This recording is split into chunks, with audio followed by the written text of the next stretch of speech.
Mano, yo tengo un reto en la mañana de hoy y es predicar en un mensaje lo que prediqué en 13. Todo el discurso del aposento alto. Así que vamos a pedirle al Señor que sea con nosotros en la mañana de hoy, que nos dé de su gracia para hacer esto en una forma edificante. Vamos a orar. Padre, te damos gracias porque podemos cantar con toda certeza que tus promesas son fieles y verdaderas. Gracias, Señor, por darnos el hermoso privilegio de estar en tu casa este primer domingo del 2015. Señor, es nuestro deseo que tu presencia sea manifiesta hoy como un preámbulo de tu presencia manifiesta a lo largo de todo este año.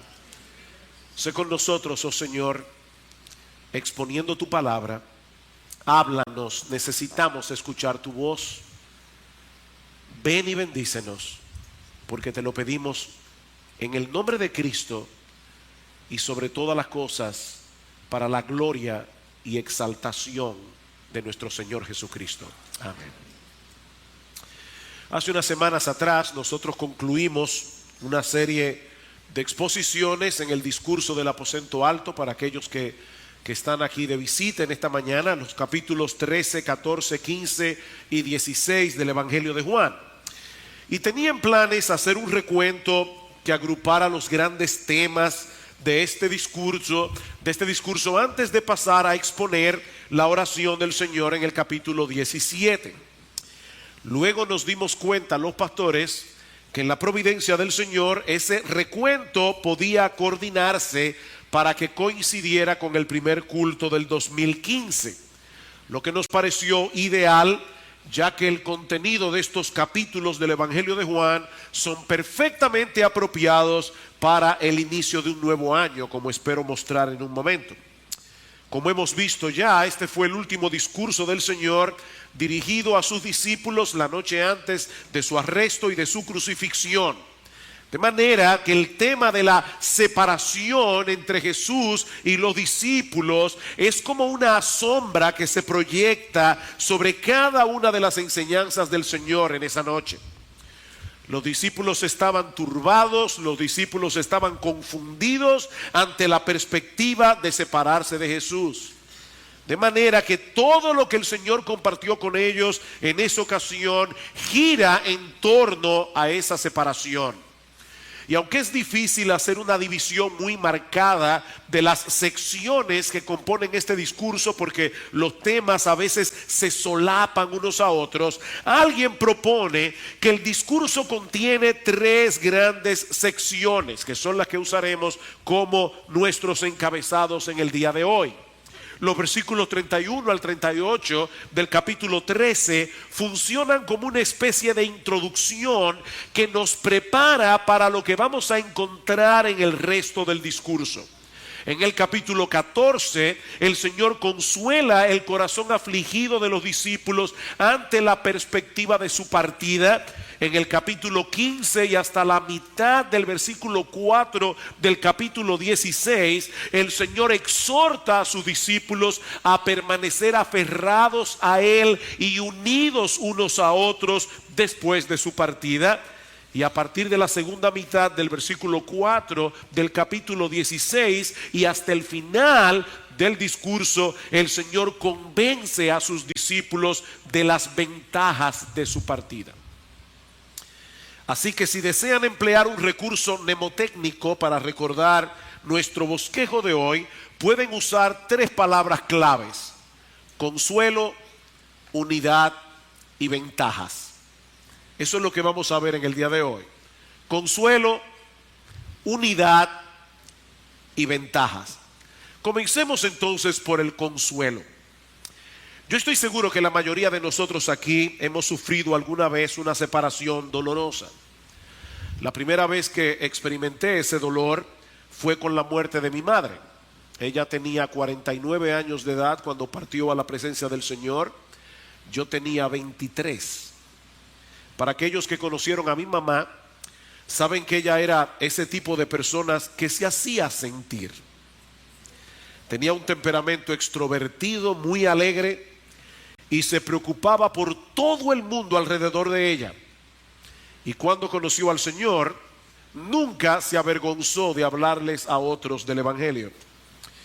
Era tan extraño y tan doloroso pensar que se había esfumado de nuestras vidas para siempre.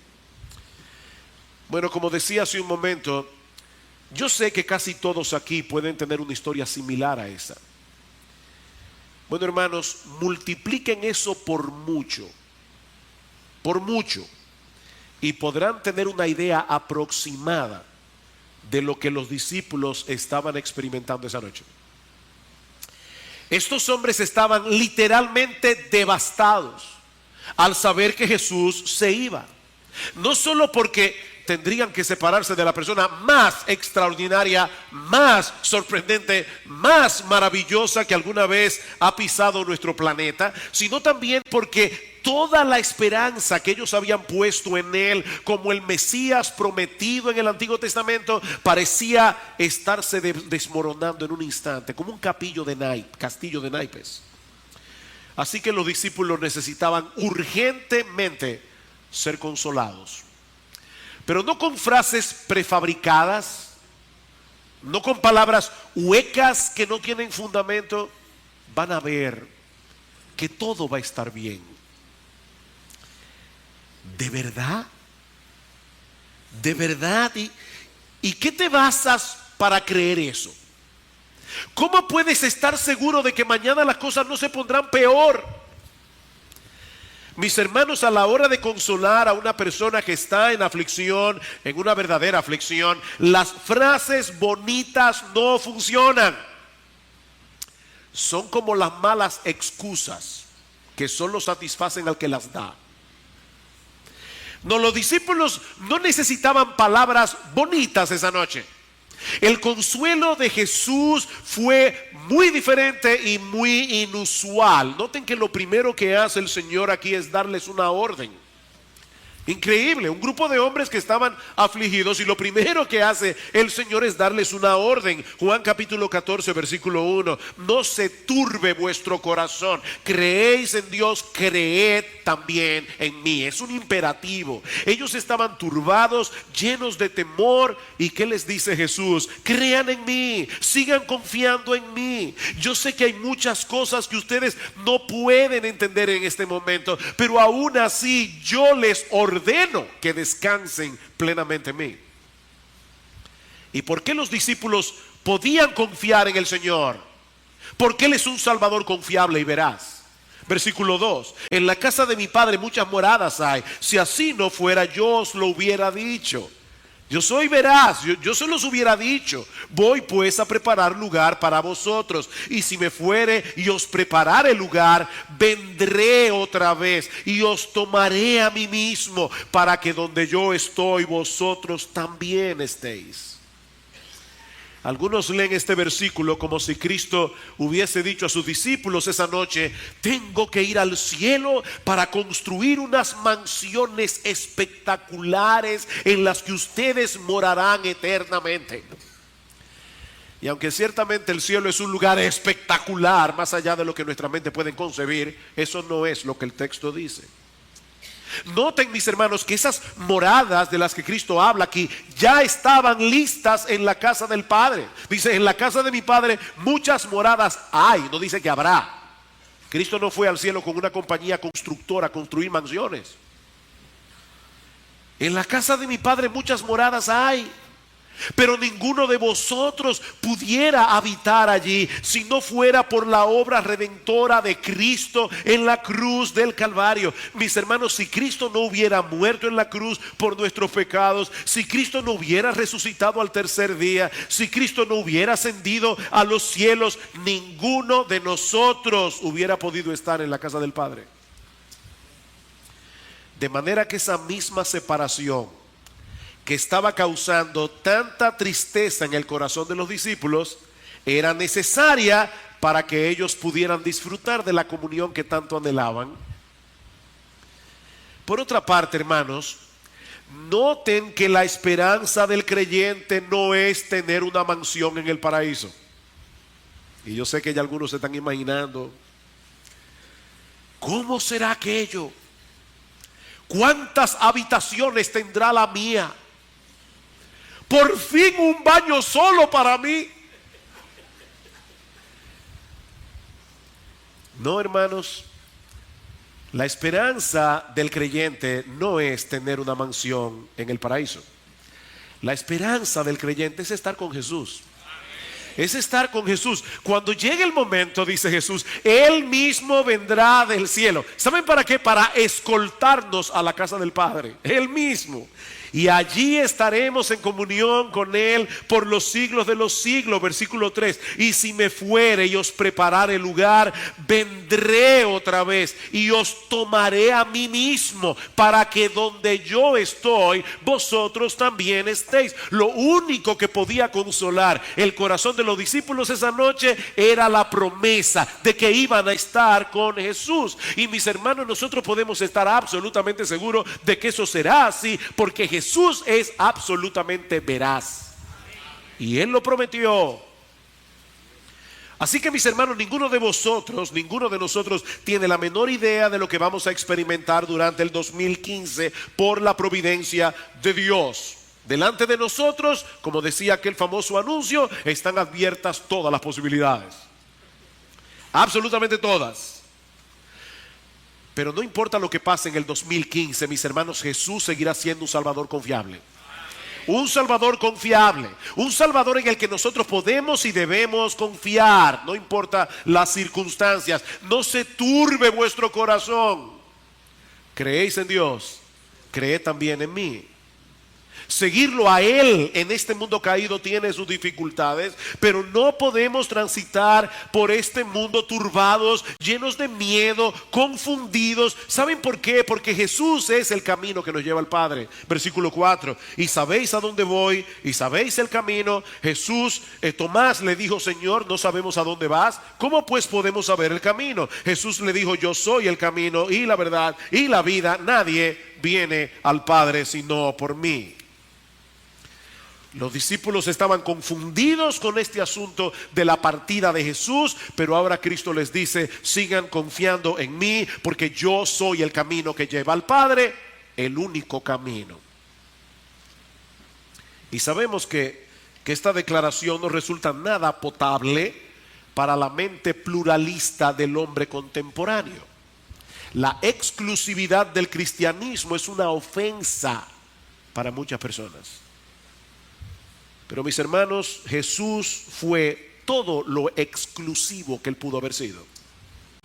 Yo soy el camino, yo soy la verdad, yo soy la vida. Y por si acaso hay alguna duda, nadie, y ese nadie incluye a todos, nadie viene al Padre sino por mí. Nadie puede venir al Padre si no es a través de la persona histórica que conocemos como Jesús. ¿Saben por qué? Porque solo Él es el Dios encarnado. Solo Él murió en una cruz para pagar nuestra deuda con la justicia de Dios. Por eso es que Pedro dice en Hechos capítulo 4 versículo 12 que en ningún otro hay salvación. Ni en Mahoma, ni en Buda, ni en Confucio, ni en Lao Tse, en ningún otro hay salvación, porque no hay otro nombre bajo el cielo dado a los hombres en el cual podamos ser salvos. Y Pablo dice en 1 Timoteo capítulo 2 versículo 5 que hay un solo Dios y hay un solo mediador entre Dios y los hombres, Jesucristo hombre. Ahora, no se trata únicamente de que Cristo es el camino al Padre, sino de que conocer a Cristo es conocer al Padre. Versículo 8. Le dijo Felipe: Señor, muéstranos al Padre y nos basta. Jesús le dijo: ¿tanto tiempo hace que estoy con vosotros y no me has conocido, Felipe? El que me ha visto a mí, ha visto al Padre. ¿Cómo pues dices tú, muéstranos al Padre? Los que conocen a Jesús y confían en Jesús, en realidad conocen al Padre y confían en el Padre. Así que, hermanos, no hay razón para estar turbados independientemente de lo que vayamos a encontrar en el 2015. Nosotros tenemos en los cielos a un Padre que nos ama, a un Padre que nos cuida con el mismo amor y el mismo cuidado que Él tiene por su Hijo, porque nosotros estamos en Él, nosotros estamos unidos a Él por la fe. Pero hay otra nota de consuelo en este pasaje a partir del versículo 15 del capítulo 14.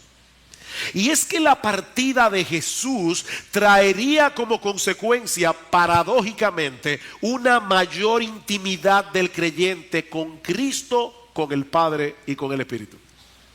La partida de Jesús iba a traer como consecuencia una relación de mayor intimidad con el Dios Trino. Y nosotros no tenemos el tiempo suficiente para ver estos versículos en detalles. Pero la enseñanza es básicamente esta. Aunque yo me voy físicamente, ustedes estarán mejor acompañados que nunca. ¿Alguna vez has pensado, wow, si yo hubiera vivido en el tiempo del Señor? Si yo hubiera visto a Cristo, si yo hubiera oído a Cristo.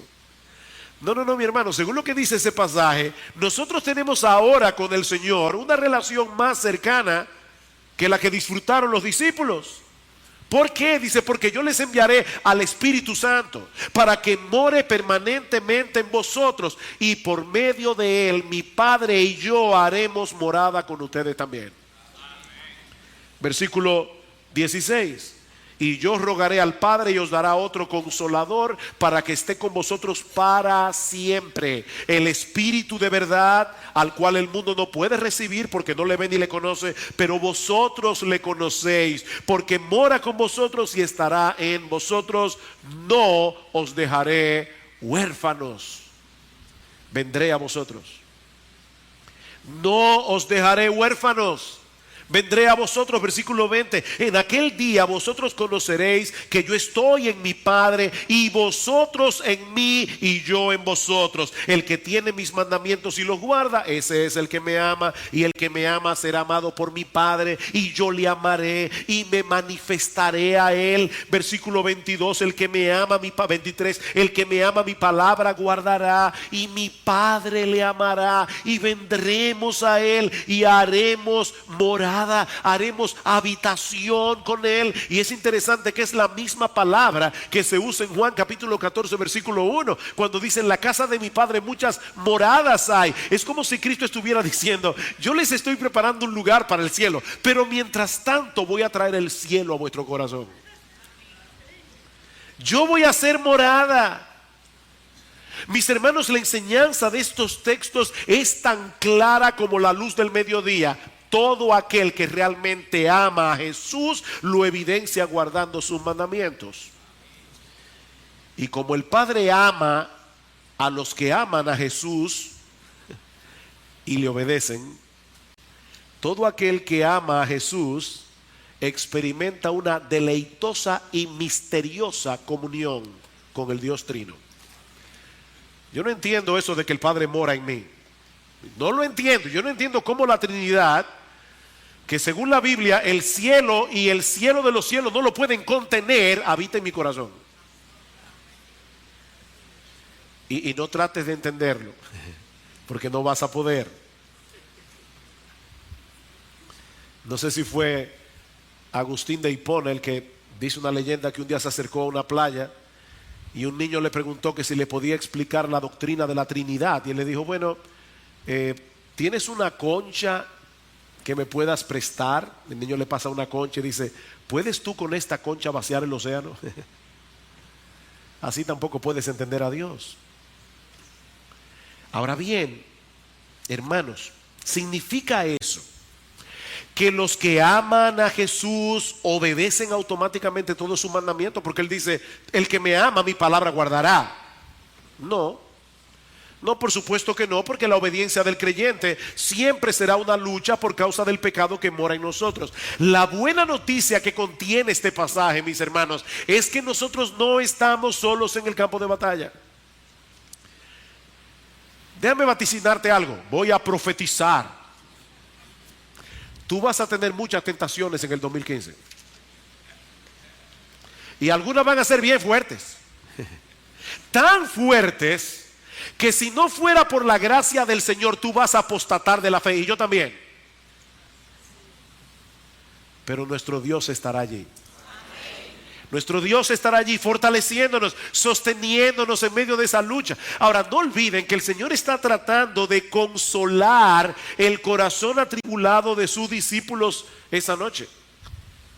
Pero lo hace a través de una de las enseñanzas doctrinales más profundas que podemos encontrar en los 4 evangelios.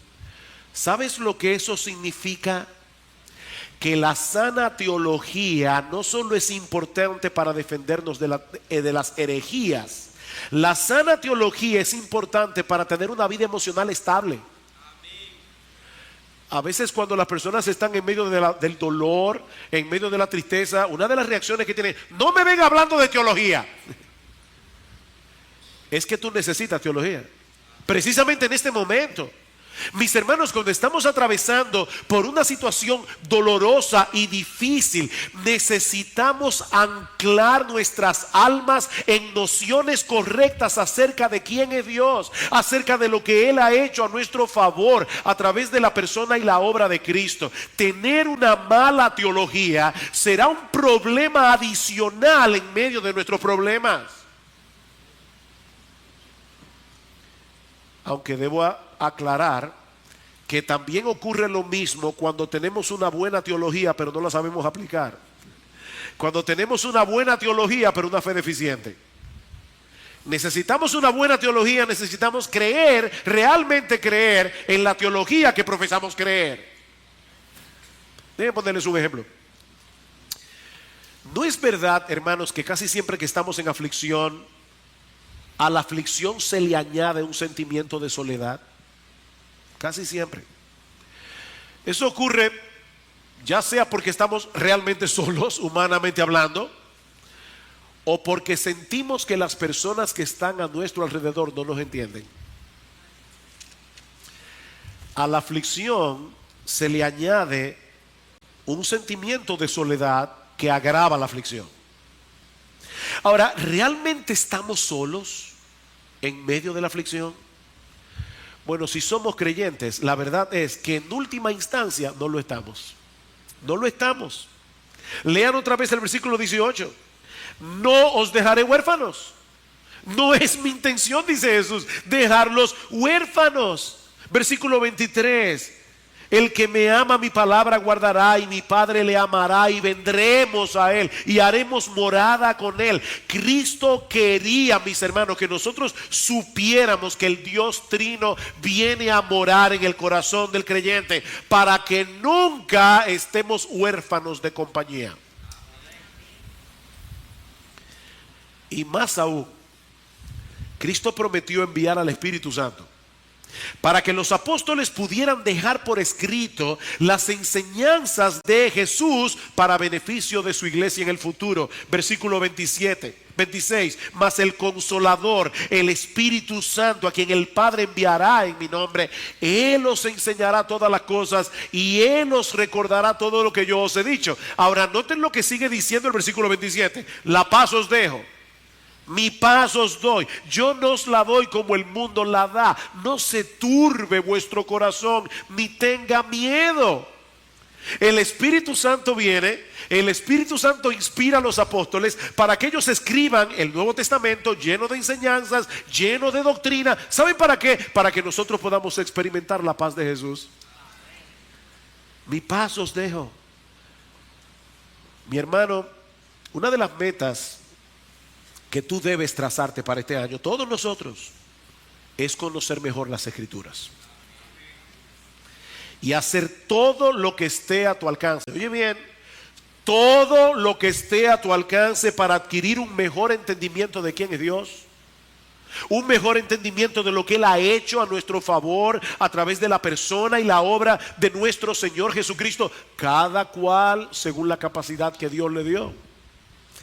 Hay personas que tienen pulmones lo suficientemente grandes como para nadar en 3 pies de agua.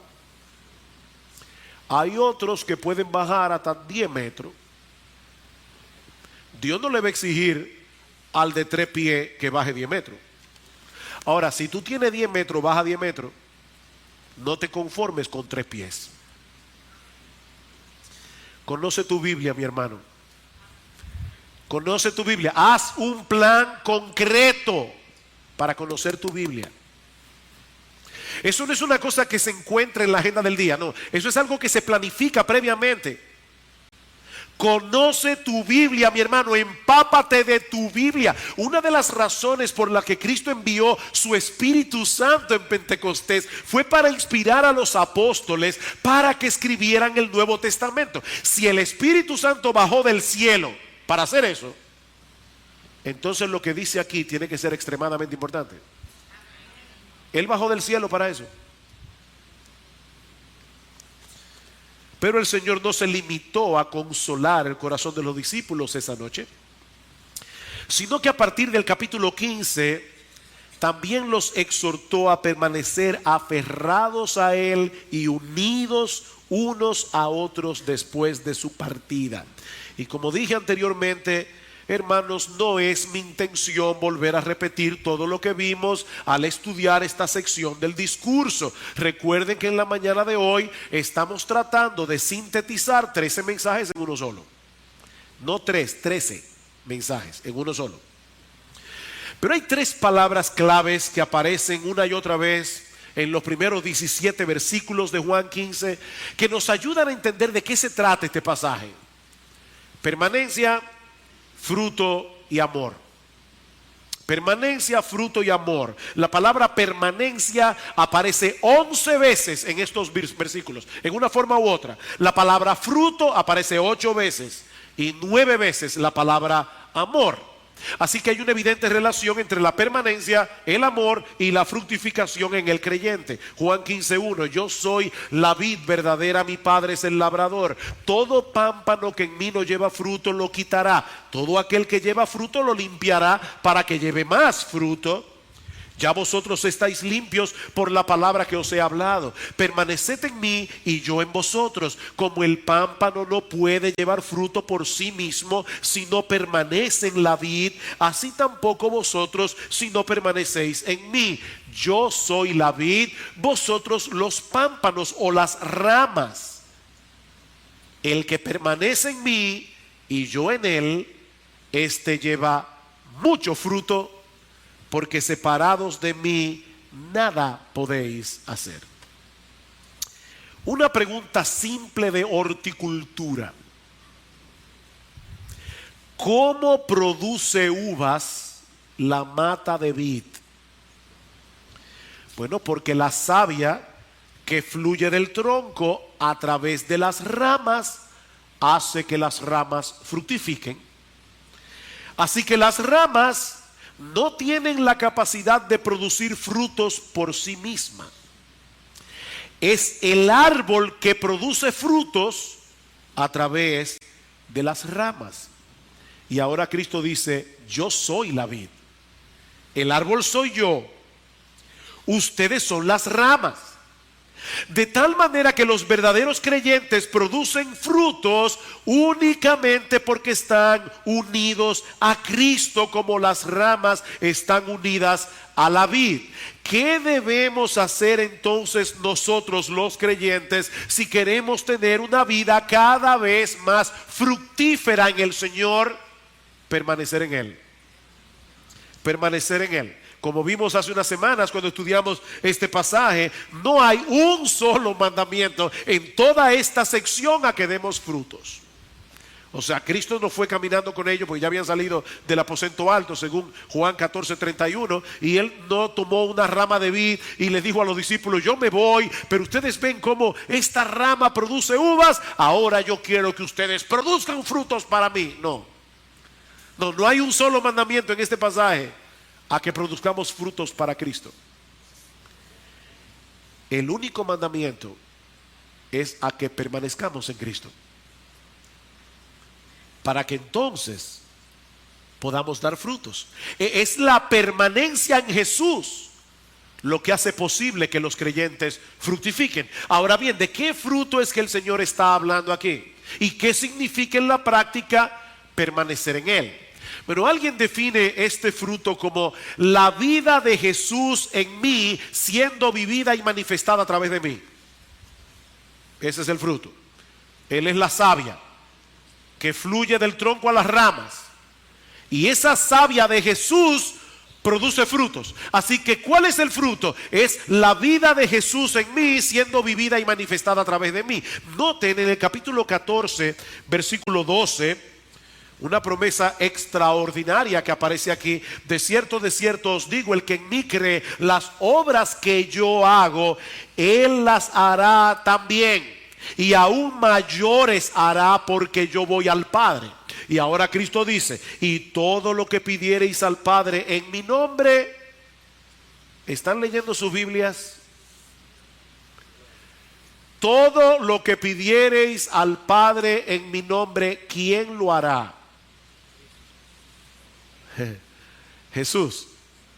Todo lo que pidiereis al Padre en mi nombre, yo lo haré, para que el Padre sea glorificado, no en la rama que da fruto, sino en el Hijo.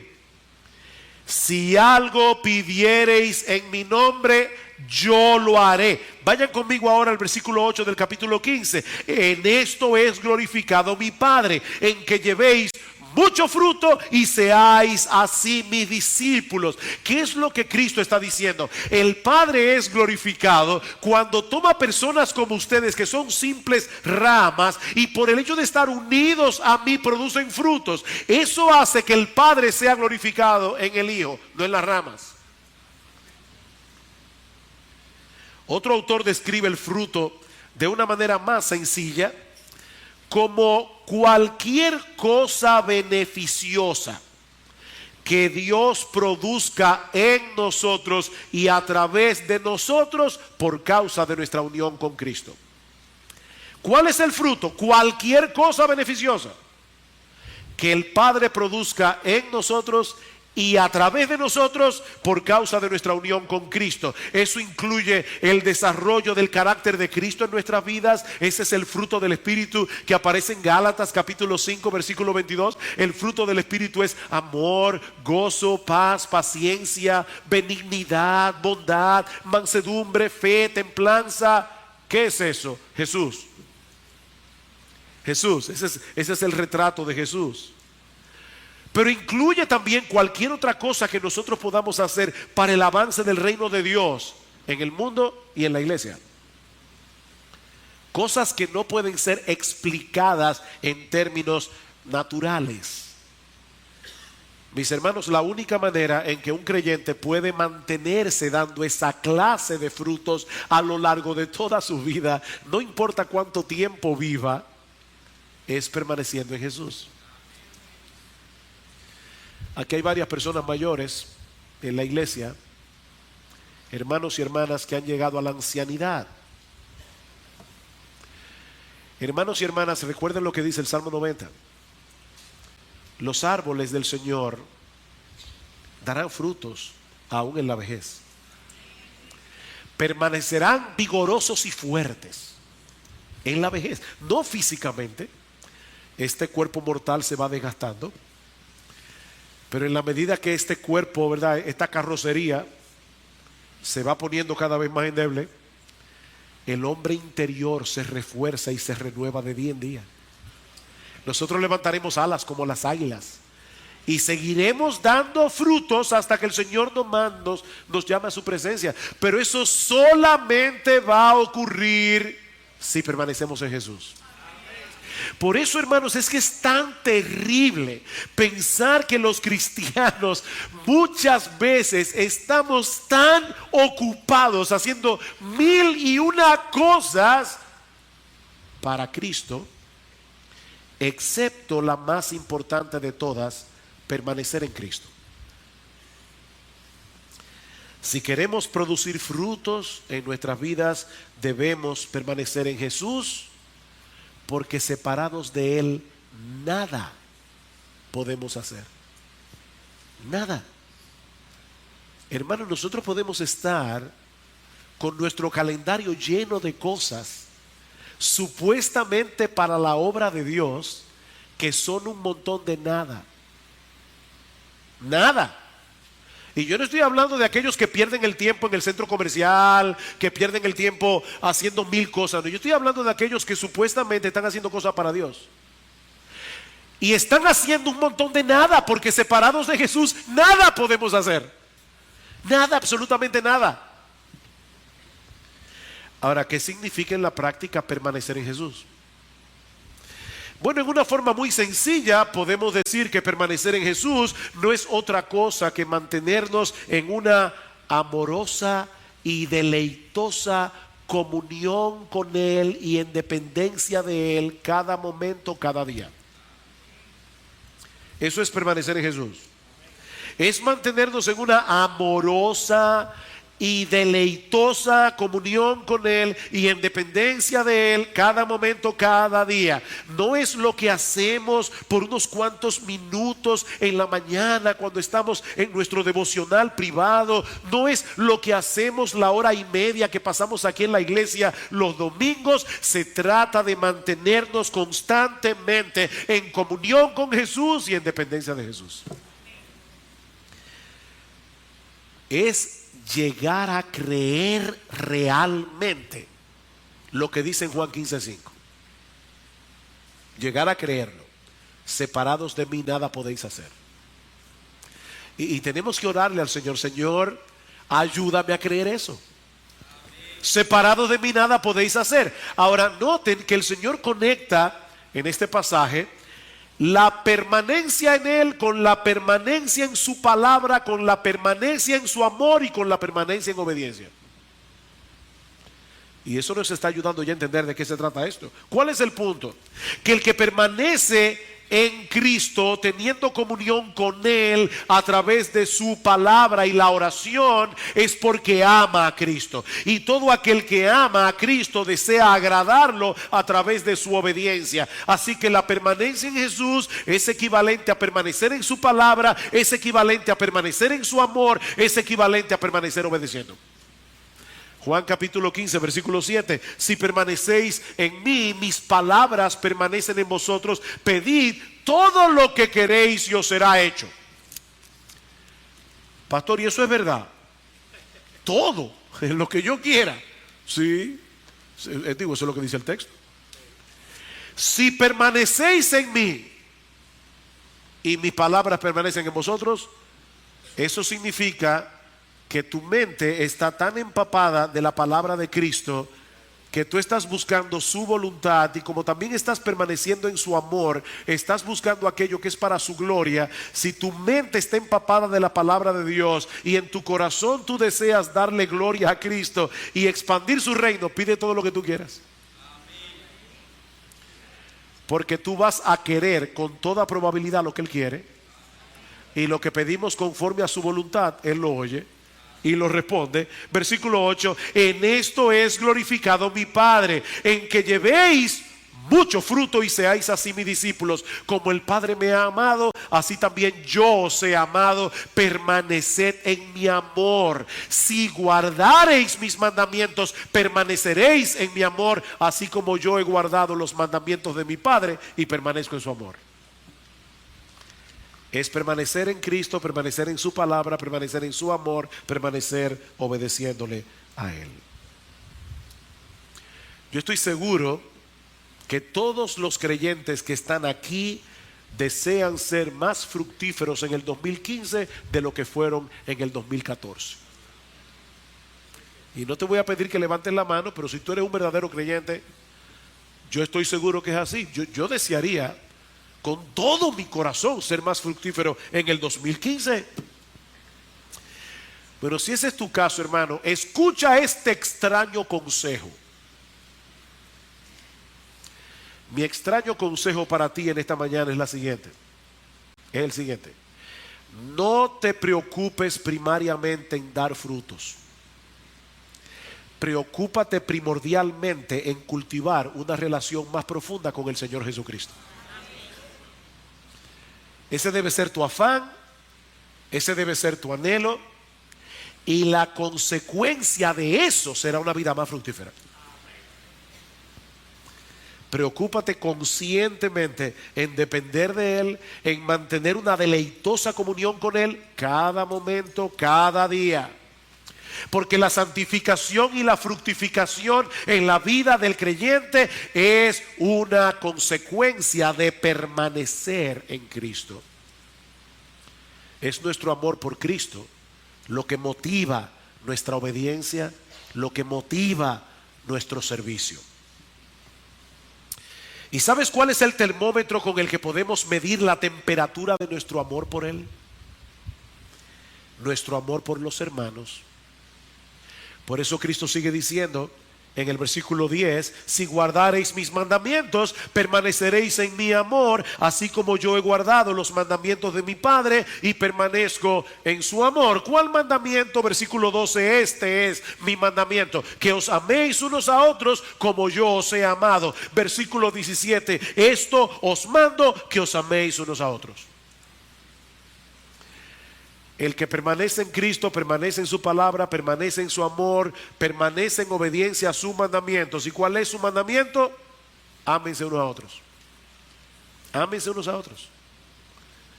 Ya el Señor había dicho a sus discípulos: antes de partir, yo tengo un mandamiento nuevo para ustedes. ¿Recuerdan? Juan capítulo 13, versículo 34. Un mandamiento nuevo os doy, que os améis unos a otros como yo os he amado, que también os améis unos a otros. En esto conocerán todos que sois mis discípulos, si tuviereis amor los unos por los otros. Ahora, noten, hermanos, algo muy importante aquí. Nosotros somos parte de una comunidad de creyentes que permanecemos en Cristo, ramas conectadas con la vid, y por lo tanto conectadas unos con otros. Por lo tanto, esa comunidad de creyentes, de ramas unidas a la vid, deben amarse entre sí con la misma clase de amor con el que Cristo nos amó. Sin embargo, esa comunidad no existe para sí misma. Esa comunidad existe en parte para beneficiar al mundo a través del Evangelio, respaldado por el poderoso testimonio de nuestro amor uno con otros. ¿Lo vieron en el versículo 35? En esto conocerán todos que sois mis discípulos, si tuviereis buena doctrina, si en su iglesia se predica expositivamente, si ustedes pertenecen a una iglesia ordenada, que no es un desorden, si ustedes no van aquí o no van allí. No, en esto conocerán todos que sois mis discípulos, si tuviereis amor los unos por los otros. Es por eso que en el capítulo 17, que vamos a ver dentro de unos domingos, cuando el Señor ora por los discípulos, ¿qué pide el Señor? Versículo 21, versículo 20: no ruego solamente por estos, sino también por los que han de creer en mí por la palabra de ellos. Es decir, mi hermano, por ti y por mí. Para que todos sean uno, como tú, oh Padre, en mí y yo en ti, para que también ellos sean uno en nosotros, para que el mundo crea que tú me enviaste. La gloria que me diste yo les he dado, para que sean uno, así como nosotros somos uno, yo en ellos y tú en mí, para que sean perfectos en unidad, para que el mundo conozca que tú me enviaste y que los has amado a ellos como también a mí me has amado. Ámense unos a otros, porque ese amor va a testificar la veracidad de vuestra fe, y ustedes van a poder ser más eficaces en alcanzar al mundo. Lo sorprendente de todo esto es que en este mismo discurso el Señor nos advierte que el hecho de permanecer en Él y de amarnos unos a otros establece una separación con aquellos que no aman a Cristo, que no permanecen en Cristo y que por lo tanto tampoco aman a los creyentes. Es por eso que inmediatamente después del capítulo 15, versículo 17, cuando dice: esto os mando, que os améis unos a otros, dice el Señor: si el mundo os aborrece, sabed que a mí me ha aborrecido antes que a vosotros. Si fuerais del mundo, el mundo amaría lo suyo, pero porque no sois del mundo, antes yo os elegí del mundo, por eso el mundo os aborrece. Yo quiero que ustedes capten el flujo de pensamiento del Señor aquí. Nuestra identidad en Cristo, nuestra nueva identidad en Cristo, va a generar problemas con aquellos que no comparten esa identidad. Y eso es inevitable. Pero en vez de alentarnos a escapar del mundo por esta causa, en vez de decirnos, vayan, salgan huyendo, aíslense del mundo, el Señor más bien nos anima a dar testimonio de Él en dependencia del Espíritu Santo, en medio de ese mundo que nos aborrece. Juan capítulo 16, versículo 26. Pero cuando venga el Consolador, a quien yo os enviaré del Padre, el Espíritu de verdad, el cual procede del Padre, Él dará testimonio acerca de mí, y vosotros daréis testimonio también. El Espíritu Santo dará testimonio cuando ustedes den testimonio delante de ese mismo mundo que los aborrece. Anoche, una hermana me envió un video de YouTube con una historia súper, yo no puedo decir que es interesante, porque fue más que interesante, fue chocante. Es la historia de un grupo de hombres denominados la Confraternidad de los Pescadores sin Peces. Es un grupo de personas que vivía en un lugar rodeado de lagos, de ríos, llenos de peces. Y se reunían regularmente para discutir acerca de las últimas técnicas de pesca, según las distintas clases de peces. Y hablaban de la emoción que producía atrapar un pez. Y asistían a seminarios y conferencias sobre el arte de pescar. Incluso uno de ellos había hecho un doctorado en pescadología. El único problema es que estaban tan ocupados haciendo todas estas cosas que ninguno salía a pescar. Era una confraternidad de pescadores sin peces. Mis hermanos, nosotros vivimos en un mundo que aborrece a Cristo, en un mundo que aborrece a los cristianos, pero ese mismo aborrecimiento es un indicio de la terrible condición en la que el mundo se encuentra.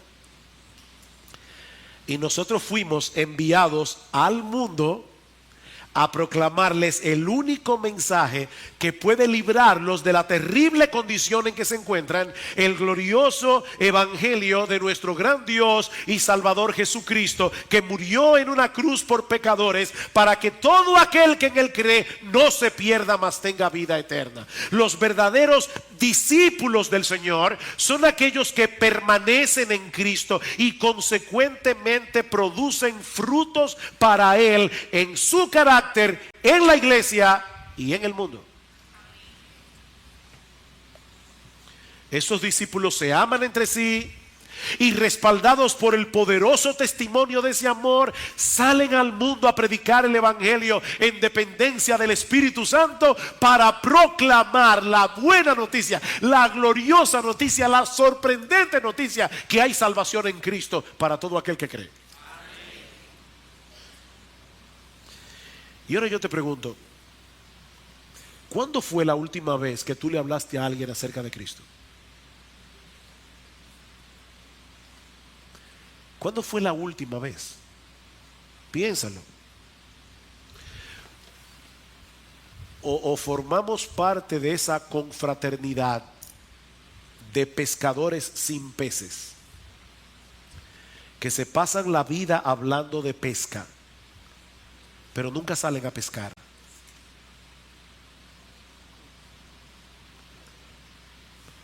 Miren, hermanos, todos los asientos vacíos, que yo sé que hay gente de vacaciones, y no lo estoy diciendo para desanimarlos.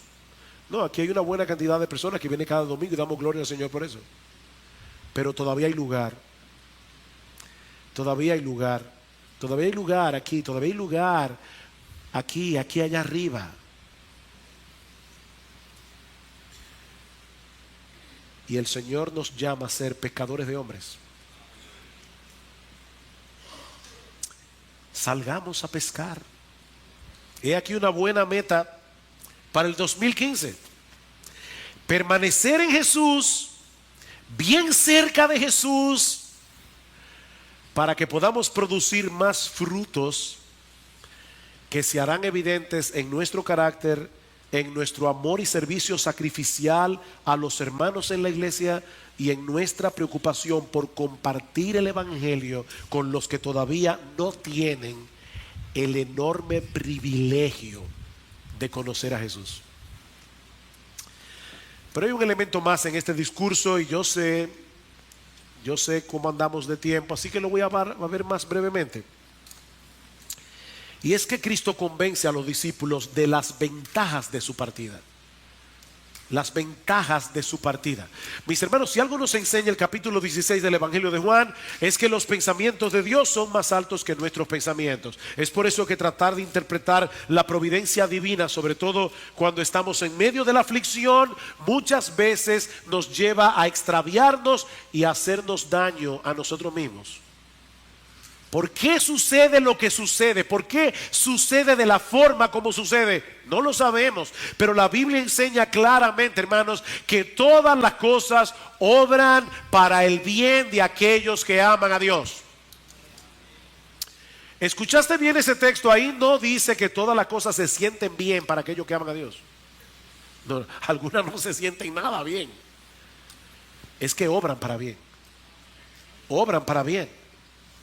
Los discípulos estaban profundamente turbados por la partida de Jesús, pero ahora el Señor les hace ver las grandes ventajas que ese evento tenía para ellos, a quienes les parecía una tragedia. La primera es la venida del Espíritu Santo. Versículo 7 del capítulo 16. Os conviene que yo me vaya, porque si no me fuera, el Consolador no vendría a vosotros, mas si me fuere, os lo enviaré. Era necesario que Cristo muriera en la cruz, resucitara al tercer día, ascendiera a los cielos, para que el Espíritu Santo pudiera descender a la tierra. ¿Saben por qué? Porque la venida del Espíritu tenía como el propósito básico revelar a Cristo y a su obra consumada tanto al mundo como a los discípulos. Versículo 8. Y cuando Él venga, convencerá al mundo de pecado, de justicia y de juicio. Es el Espíritu Santo el que revela a Cristo en el corazón de los incrédulos para que vengan a Él en arrepentimiento y fe. Ahora, noten, hermanos, que el Señor presenta aquí la venida del Espíritu Santo primordialmente como una ventaja para los discípulos, no para el mundo. ¿Se dieron cuenta? Os conviene que yo me vaya. ¿A quiénes? A los creyentes. ¿Por qué? Porque cuando Él venga convencerá al mundo. Hoy, ¿en qué sentido eso es una ventaja para nosotros? Lo que Cristo está diciendo es, ese mundo los aborrece y los va a perseguir. Ya lo dijo en el capítulo 15. Pero ustedes fueron enviados al mundo a predicar el evangelio en el mundo, y ustedes no están solos. El Espíritu Santo va a estar con ustedes mientras predican el evangelio, y Él dará testimonio de mí. Él convencerá al mundo de pecado, de justicia y de juicio. Así que, hermano, predique el evangelio. Predique el evangelio. El Espíritu Santo está allí para hacer lo que tú no puedes hacer. Pero el Espíritu vino también a revelar a los apóstoles el verdadero significado de la obra de Cristo durante su ministerio terrenal, para que ellos a su vez lo enseñaran a la iglesia. Versículo 12. Aún tengo muchas cosas que deciros, pero ahora no las podéis sobrellevar. Pero cuando venga el Espíritu de verdad, Él os guiará toda la verdad, porque no hablará por su propia cuenta, sino que hablará todo lo que oyere, y os hará saber las cosas que habrán de venir. Él me glorificará, porque tomará de lo mío y os lo hará saber. Otra de las ventajas de la partida de Cristo es que eso traería como consecuencia un gozo indestructible en el corazón de los discípulos. ¿Oyeron eso, hermanos? Esa misma partida que estaba atribulando el corazón de los discípulos, ahora Cristo le dice, a ustedes les conviene que yo me vaya. porque mi partida va a producir en vosotros un gozo indestructible. Versículo 20, de cierto os digo que vosotros lloraréis y lamentaréis cuando Cristo fuera crucificado, y el mundo se alegrará, pero aunque vosotros estéis tristes, vuestra tristeza se convertirá en gozo. La mujer cuando da luz tiene dolor porque ha llegado su hora, pero después que ha dado a luz a un niño, ya no se acuerda de la angustia por el gozo de que haya nacido un hombre en el mundo. También vosotros ahora tenéis tristeza, pero os volveré a ver. Os volveré a ver y se gozará vuestro corazón, y nadie os quitará vuestro gozo. Los discípulos veían la muerte de Cristo como una tragedia. Y saben que, hermanos, hubiera sido una tragedia si Cristo se hubiera quedado muerto. Pero el Señor resucitó.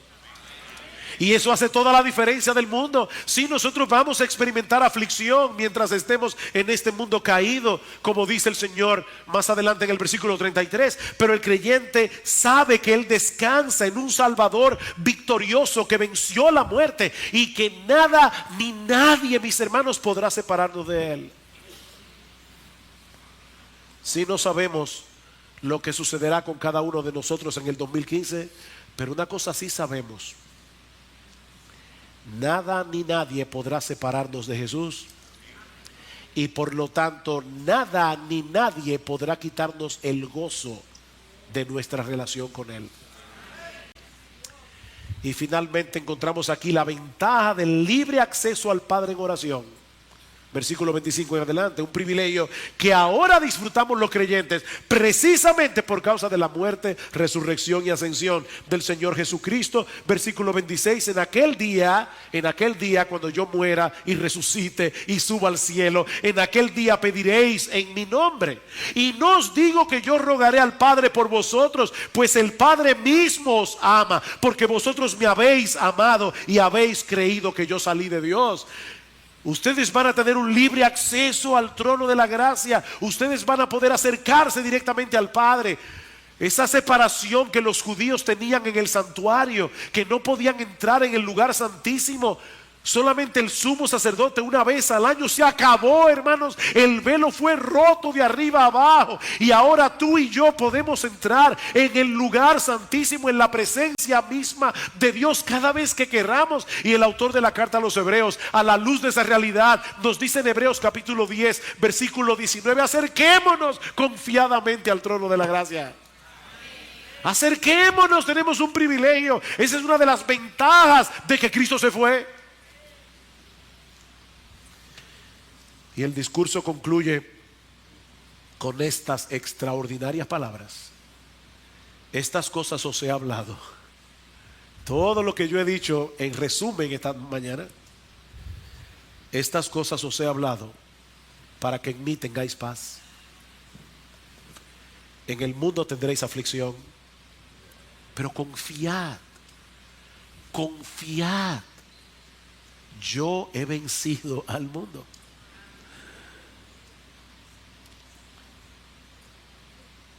Como les decía al principio, no fue mi intención original concluir esta serie haciendo un recuento que coincidiera con el inicio de un nuevo año.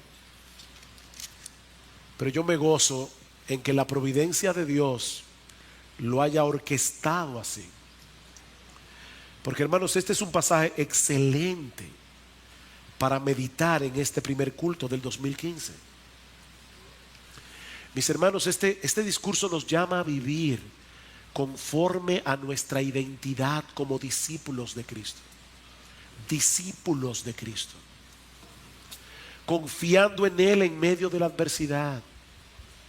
No se turbe vuestro corazón, crean en mí, dependiendo conscientemente del Espíritu Santo que mora en nosotros. Este discurso nos llama a permanecer en Cristo, permaneciendo en su palabra y en su amor, permaneciendo en obediencia con gozo, porque hacer la voluntad de Dios es nuestro gozo. ¿Qué dice en el capítulo 15, versículo 10? Si guardareis mis mandamientos, permaneceréis en mi amor, así como yo he guardado los mandamientos de mi Padre y permanezco en su amor. Estas cosas os he hablado para que mi gozo esté en vosotros, el gozo de la obediencia, y vuestro gozo sea cumplido. Este discurso nos llama a amarnos unos a otros con la misma clase de amor con la que Cristo nos amó. Y por favor, hermano, por favor, mi hermana, no pienses, qué bueno que le están diciendo esto a la iglesia. Necesitamos más amor. Sí, tú y yo necesitamos amar más. No es el vecino tuyo, eres tú, soy yo. Nosotros somos la iglesia. Tenemos que amar con la misma clase de amor con el que Cristo nos amó. Tenemos que buscar a los perdidos con afán. Con afán, fuérzalos a entrar. Para que ellos disfruten también de la gran salvación que nosotros disfrutamos por gracia, por medio de la fe. Este discurso nos anima a aprovechar el libre acceso que ahora tenemos al Padre en oración por causa de la obra redentora de Cristo, y a vivir en este mundo no como personas dignas de lástima. Mi hermano, tú y yo no somos dignos de lástima, sino como aquellos que siguen al Rey de Reyes y al Señor de Señores, que obtuvo una aplastante victoria sobre las huestes del mal en la cruz del Calvario. Oh, que el Señor nos ayude en los meses venideros a vivir como verdaderos discípulos de Jesús, dispuestos a pagar con gozo el precio de vivir para Él y de seguirle a Él y de servirle a Él en un mundo que es totalmente antagónico a sus caminos. Y mi amigo, solo una cosa te digo: si tú no estás en Cristo, todos estos privilegios no son tuyos. No son tuyos. Pero recuerda las palabras de Juan 14:6. Yo soy el camino, yo soy la verdad, yo soy la vida. Nadie viene al Padre sino por mí. Ven a Cristo hoy, ven a Cristo ahora. Pídele que perdone tus pecados. Pídele que te dé vida. Pídele que te dé la vida eterna, que consiste en tener comunión con Él. Alabado sea su nombre.